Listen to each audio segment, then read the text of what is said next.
Acción. Bien. Este librito que les presento ahora se llama El hombre de fuego y es de Ana María Arrúa. Ahora después vamos a hablar de esta autora, ¿sí? Este librito, lo voy a mostrar acá. Creo que aparece al revés. Este librito tiene muchas leyendas adentro, ¿sí? Y las leyendas cada una de estas leyendas pertenecen a un grupo de pueblos originarios, como los estuvimos viendo acá en el mapa, ¿sí? Hoy estamos conociendo a los mapuches. Antes de escuchar otra leyenda de los mapuches, vamos a conocer un poquito sobre los mapuches. Este librito es hermoso porque además de tener una leyenda de cada pueblo originario, da una información acerca de ese pueblo originario, ¿sí? ¿Estamos de acuerdo? Sí. Bien, vamos a escuchar ahora sobre los mapuches. Los grandes imperios de los incas en el Perú, de los mayas en Centroamérica, de los aztecas en México, se rindieron rápidamente ante los invasores españoles, ¿sí? Lo que habíamos hablado hace un ratito. Sí. Grandes imperios como los aztecas, los mayas, los incas, que eran civilizaciones e imperios precolombinos, ¿sí? Civilizaciones precolombinas. ¿Qué significaba que eran precolombinas? Antes de Colón. Antes de Colón, o sea, antes que los españoles llegaran al territorio americano, ¿sí? Entre tanto, en el sur del continente, un pueblo mucho menos avanzado, un pueblo que no dejó grandes pirámides ni templos, un pueblo que solo tenía arcos y flechas, lanzas y boleadoras para enfrentar a los cañones y las espadas, resistió durante siglos el avance de los hombres blancos. Se les llama hombres blancos a los españoles, ¿sí? Eran los mapuches. Los mapuches resistieron la conquista de España, ¿sí? Eran los mapuches que lucharon con gran valentía por la defensa de su tierra. Primero contra los incas, después contra los españoles y finalmente con los criollos. O sea que los mapuches ya venían enfrentando, ¿sí?, la conquista. Primero los incas hicieron, después los españoles y después los criollos. Ok, espera que termine de leer, ¿sí? Y después acordátelo, ¿sí? Venían desde el oeste, cruzando la cordillera y conquistando territorio. ¿Sí? ¿Se acuerdan? Sí. Su influencia sobre los pueblos fue tan grande que se habla de la mapuchización de los demás grupos indígenas. Hablaban el mapudungun, como lo siguen hablando hoy sus descendientes, que viven sobre la Patagonia. Siguen habiendo, ¿sí? Sí, siguen manteniendo sus costumbres. En su permanente guerra contra los españoles, aprendieron muy pronto a usar los caballos. Eran extraordinarios jinetes que podían pararse, comer y hasta dormir sin bajarse del lomo del caballo. ¿Dormir arriba del caballo? Armaban camas sobre el lomo del animal y usaban el pescuezo como almohada.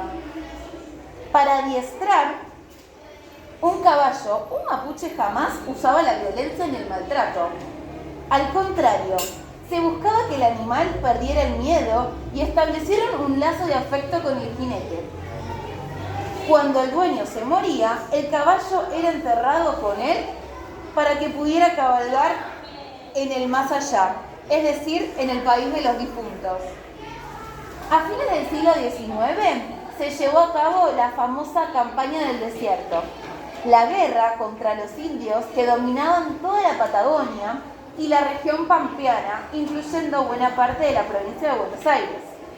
El ejército argentino venció a los pueblos mapuches, Tehuelche y Ranquel, que fueron masacrados y perdieron sus tierras. Se llevó a cabo un verdadero genocidio que solo en la actualidad está comenzando a comprenderse en todo su horror. Genocidio es cuando se mata mucha gente. A cambio, terminaron los crueles malones mapuches que atacaban a las poblaciones de frontera y una parte muy importante del territorio que hasta entonces estaba en manos de los pueblos que no aceptaban el gobierno central. Fue incorporada a la República Argentina. Hoy, los argentinos descendientes de los mapuches son el pueblo originario más numeroso del país. Con esto estamos conociendo un poquito acerca de este grupo de pueblos originarios que viene de hace un montón y enfrentó un montón de batallas y hoy, como decía este último pedacito, son los descendientes, ¿sí? Son el pueblo originario más extenso del país. Quiere decir que más cantidad de gente hay que siguen sosteniendo sus costumbres. Por eso hay que respetarlos, ¿sí? Y hay que saber de ellos.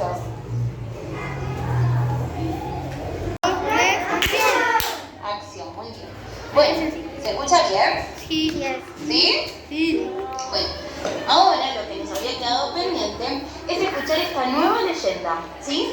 Esta leyenda que se llama Un árbol con barba, que es una leyenda mapuche. ¿Sí? ¿Estamos listas? El nire es un árbol de la Patagonia, el que eligen los zorros para hacer madrigueras entre sus raíces. Es un árbol alto que suele estar cubierto por una especie de musgo verde y peludo que lo protege del frío, al que muchos llaman barba de diablo. Esta es la leyenda que cuenta cómo fue que el nire consiguió su barba. Hacía poco que el mundo había empezado y era muy distinto al que conocemos hoy. No había un solo volcán Lanín, sino dos. En el Valle Encantado vivían los dioses de las montañas. Eran feroces y rebeldes y solo obedecían a Antú, el sol. Yo me acuerdo que en segundo A, ¿sí? Cuando era chiquita. No, con ustedes, con segundo A, cuando estábamos en segundo, habíamos aprendido algunas palabritas en mapuche, quechua y guaraní. Antú significa sol, ¿sí? En mapuche. Es verdad. Es verdad. Una noche sin luna, en medio de la oscuridad, los dioses de la cordillera empezaron a pelearse entre ellos. Malhumorados y coléricos, no tenían nada de raro que se trenzaran en luchas terribles como la que había comenzado. Era muy mala noticia para los seres humanos. Cuando los genios de la montaña se enfurecían de ese modo, luchando ferozmente entre sí, eran capaces de destruir el valle entero. Se tiraban con rocas de fuego que cruzaban de una montaña a la otra. De los cráteres de los volcanes hacían brotar un polvo negro, que lo tapaba todo y arruinaba la tierra. Estas peleas tremendas solo se producían por la noche y solían terminar cuando salía el sol. Pero esta vez Antú, el sol, no quería salir para iluminarlos y calmar su furia, porque estaba enojado con los hombres que lo habían olvidado y ya no le hacían ofrendas como antes. La noche no terminaba nunca. Antú no salía.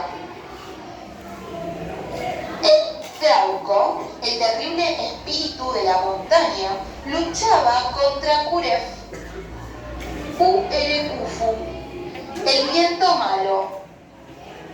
Uecufu. El viento malo, ¿está un nombre, che? Medio difícil. Sí. Uecufu o Uecufu. No sé cómo se pronunciaba. Vamos a averiguar. Bueno, era el viento malo. Los dos eran salvajes y crueles. Los dos tenían ejércitos de espíritus que los ayudaban. Los gritos y el estruendo eran tremendos. El valle entero parecía conmovido por una explosión que lo estaba destruyendo. «Te quemaré, viento maldito», gritaba Trauco. Él y sus espíritus ayudantes lanzaban piedras ardiendo contra sus enemigos. El Curef Uecufu también tenía sus poderes. Era el viento mismo, Dominaba las tormentas y huracanes, el rayo y el trueno. Y ahora la tormenta más terrible rugía y aullaba sobre el valle. Una montaña azul, muy alta y cubierta de hielo, comenzó a darse vuelta desde adentro hacia afuera como un guante, mostrando sus tripas y lanzando sobre la tierra una mezcla de lava, barro, humo, fuego. El agua congelada en las cumbres de la montaña empezó a hervir. Los rayos y los truenos convocados por el viento estallaban en fogonazos violentos. Pero solo las llamas de tierra y el cielo iluminaban el valle, sacándolo por momentos de la oscuridad. Porque Antú, el Padre Sol, seguía durmiendo y el día no llegaba. Los zorros rojos, las malas, las mulitas, los guanacos, los tucutucus trataban de escapar y esconderse, eran distintos animales, sin encontrar refugio en ningún lado. Las paredes de sus cuevas y sus madrigueras estaban demasiado calientes.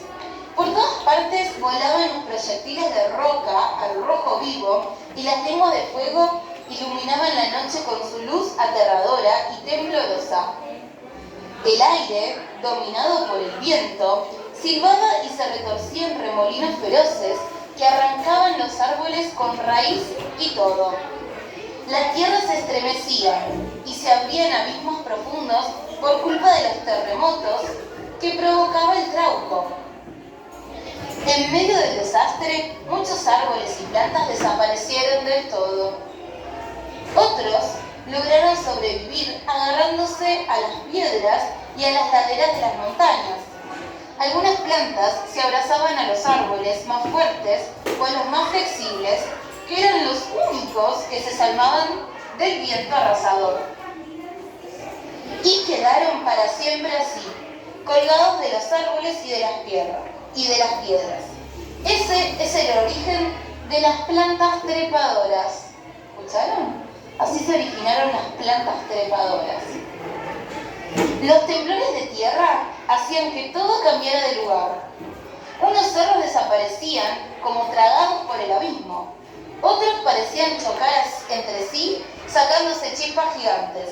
Había montañas que se encimaban, como si treparan una arriba de la otra. Los lagos hervían hasta evaporarse, y los ríos se convertían en lagos. Se formaban pozos, hendeduras, nuevos montes y quebradas, valles que antes no existían. Uno de los dos volcanes, Lanín, desapareció en el medio del fragor del combate. Los dos ejércitos enemigos lo habían destruido arrancándole las rocas que se arrojaban unos a otros. Parecía que la batalla no iba a terminar nunca, porque las fuerzas de los rivales eran parejas. Y, sin embargo, el Trauco tenía una gran ventaja a su favor: su extraordinaria puntería. Las plantas y los animales sobrevivientes vieron que el Puref Huecufu, el viento malo, comenzaba a tambalear. El Trauco vio una oportunidad. Su enemigo estaba solo. Se había alejado por un momento de sus espíritus ayudantes.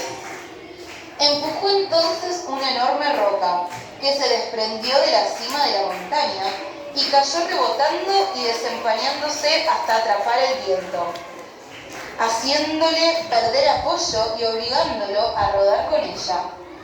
El Curef trataba de detener su caída agarrándose de la montaña, pero todo lo que tocaba ardía y quemaba por la culpa del Trauco. Los salientes y las rocas que sobresalían se estaban derritiendo, convirtiéndose en lava negra y roja. Y allí iba Curef, el viento, derecho hacia lo más profundo del abismo. La tierra se había partido en dos, habiendo una enorme boca lista para tragárselo. Ahora el Trauco estaba ganando la pelea y se iba a liberar de su enemigo.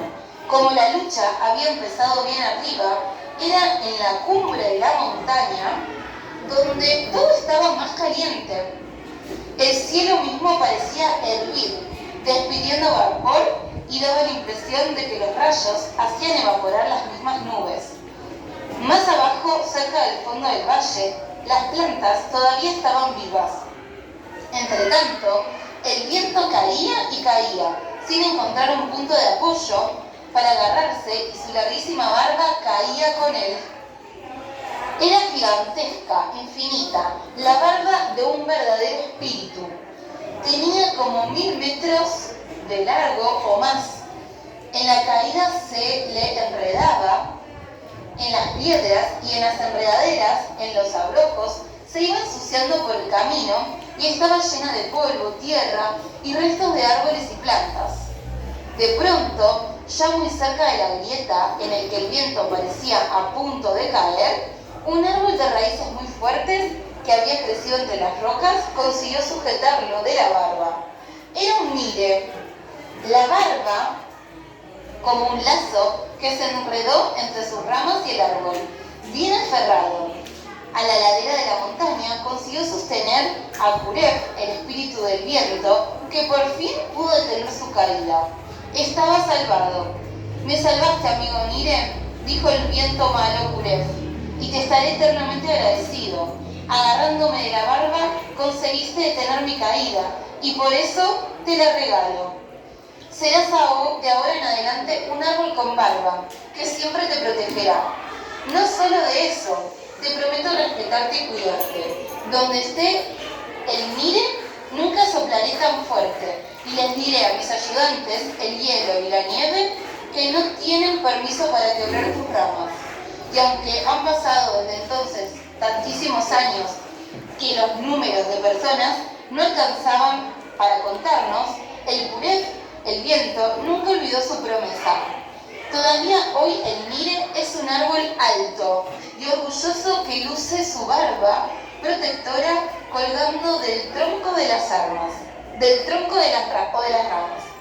La barba del Nire está viva, es verde y llena de savia, y se cubre de florcitas blancas en primavera. Se vuelve gris en el invierno, pero todo el año está allí, cuidando a su árbol preferido y defendiéndolo del frío. Como lo prometió el viento, nunca sopla fuerte donde está el Nire. Al contrario, pasa suavemente acariciándolo con delicadeza porque sabe que le debe la vida. Colorín colorete. Muy bien.